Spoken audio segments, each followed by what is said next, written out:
стране родились и творили много выдающихся писателей и поэтов, но самым известным и популярным писателем, который стал классиком еще при жизни, является Абузар Айдамиров. Абузар Айдамиров по праву считается народным чеченским писателем и поэтом. Его трилогия, включающая книги «Долгие ночи», «Молния в горах» и «Буря», рассказывают об истории чеченского народа, о его жизни и роли в Кавказских войнах XIX века. В этих книгах раскрывается характер чеченского народа, реалистично описываются быт и нравы того далекого времени. Герои книг Айдамирова и простые горцы, и народные герои, которые сходят со страниц и живут настоящей жизнью.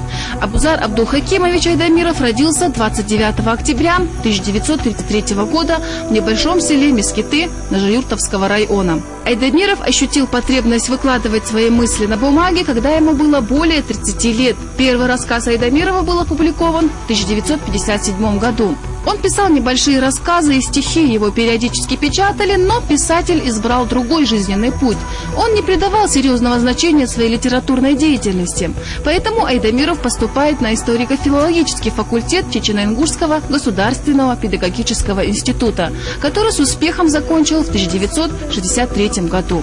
С этого времени и очень долгое время Айдамиров преподавал, а потом и был директором школы родного села Мескиты.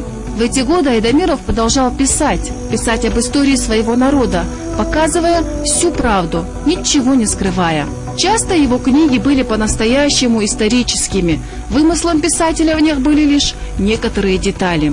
За свою деятельность писатель в 1964 году был принят в Союз писателей СССР. Чувствуя потребность в профессиональном росте, писатель в 1967 году поступил на высшие литературные курсы при Союзе писателей, где проучился 2 года. По окончании курсов Айдамиров в 1969 году был избран членом правления Союза писателей ЧССР, где успешно выполнял свои обязанности до 1989 года.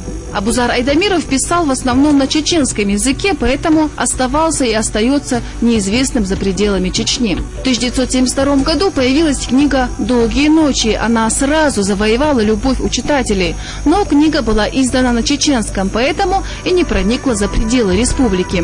Интересно, что сам писатель никогда не переводил свои произведения на русский язык. Он считал, что это должны сделать другие. Но никто, кроме самого Айдамирова, не смог бы передать все заложенные в его книге чувства и мысли, поэтому ни у одного из переводчиков не нашлось ни сил, ни решительности проделать этот труд. С конца 70-х годов прошлого века творчество чеченского писателя находилось под негласным запретом. Слишком уж правдивыми были книги «Долгие ночи», «Молния в горах» и «Буря». Слишком много в них сказано и слишком мало в них вымысла. История, описанная в этих книгах, шла вразрез с официальной. Айдамирова практически не печатали, однако он оставался членом Союза писателей СССР. В Союзе писатель был практически неизвестен, а его книги носили, так сказать, локальный характер. В эти годы Айдамиров писал в стол, надеясь, что эти произведения когда-нибудь напечатают. Несмотря на опалу, Айдамиров имел высокое общественное положение. Его уважал и любил весь чеченский народ. Его ученики считали писателя своим духовным наставником и готовы были сделать для него все. Это все народное уважение и доверие подтолкнуло писателя на новую деятельность – политическую.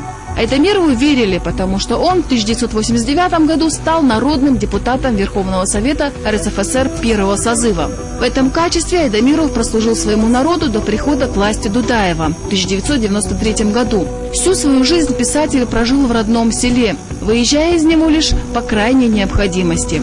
Айдамиров не покидал Мескиты даже во время чеченских кампаний, когда село постоянно подвергалось нападениям. Сказывалась близость Дагестана. Писатель самоотверженно защищает свое село от обеих враждующих сторон. Он не опасался за свою жизнь. Его душа болела за страдающий чеченский народ. Войны кончились, в Чечне налаживалась мирная жизнь, а в 2004 году произошло знаковое для чеченской литературы событие. Был воссоздан Союз писателей Чеченской Республики, и неудивительно, что его первым председателем единогласно был избран Абузар Айдамиров, признанный патриарх чеченской литературы. Но пробыл писатель на этом посту недолго. В 2005 году Абузар Айдамиров ушел из жизни, оставив после себя бесценно культурное наследие, которым так дорожит народ Чечни. Его книги пропитаны любовью к своей родине и своему народу, мечтами о мирной жизни, о прекращении бессмысленных кровопролитий. Его бессмертное произведение всегда будет напоминать потомкам о тяжелой жизни и пути к свободе, который проделал несгибаемый чеченский народ.